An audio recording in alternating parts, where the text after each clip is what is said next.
let's go to our sports update. All right, what I was gonna say about this playoffs ranking system, I don't even think I put it on social media. I said how.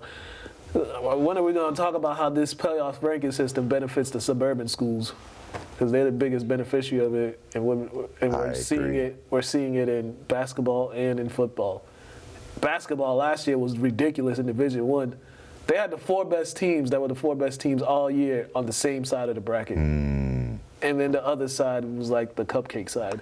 See, they think people ain't paying attention. Right. They switched up the procedures, and they think coaches ain't paying attention, but you're 100% correct. It's favoring the suburban areas.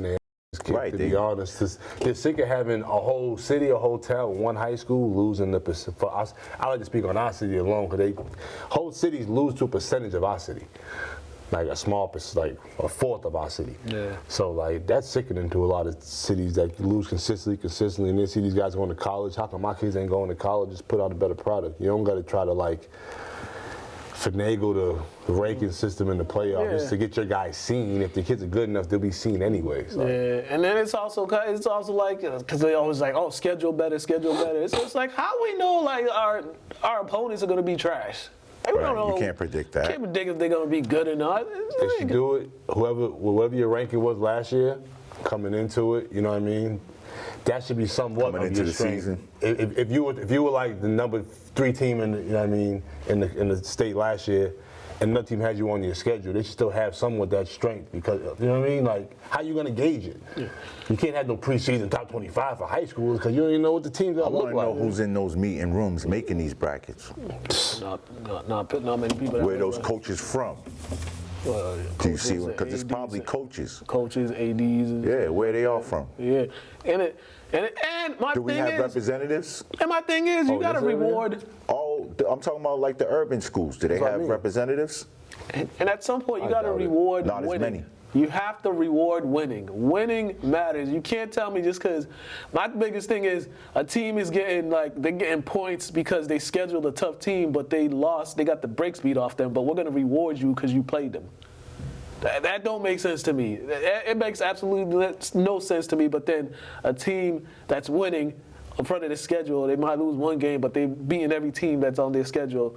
They're getting job because your opponents weren't that good, so we don't believe how good they're trying to like coddle people in sport. Yeah. Like you get your ass whooped, like cry about it, move on, wake up the next day refreshed. I mean, I don't mean to interrupt. No, if you're gonna do a ranking system, then I think you should do it by wins and losses. I don't care what anybody says. You only play the game to win. Yeah. You don't even play it to lose. You only play it to win. If you lose, that's because you didn't win. Yeah. So I don't understand what these people, the logic of some people, I don't even talk to most people anyways, but I don't understand the logic behind that. That's what I mean. A 7-1 team should not take the back seat to a team that only won half the games that they won. That's a 7-1 team that, there's only a certain amount of games you could schedule non-conference because you still have to play your conference games. But they played 2 teams non-conference that were ranked in like the top 10 or top 20 in the Globe and the Herald. And they lost one, which was a really close game, and they beat one. Like that has to be. I feel like they didn't account for that at all. And I'm just looking at it like really, what are we doing here? And I'll even go back to basketball season. Lynn Classical girls went 20-0 in the regular season, and they had to play on the road for the first round of the playoffs. Lynn Tech boys, they won their conference. They had to go on the road to play the first round. English went, I think, 19-1 in the regular season. But somehow they get the draw to play the team that was in the state finals the previous year.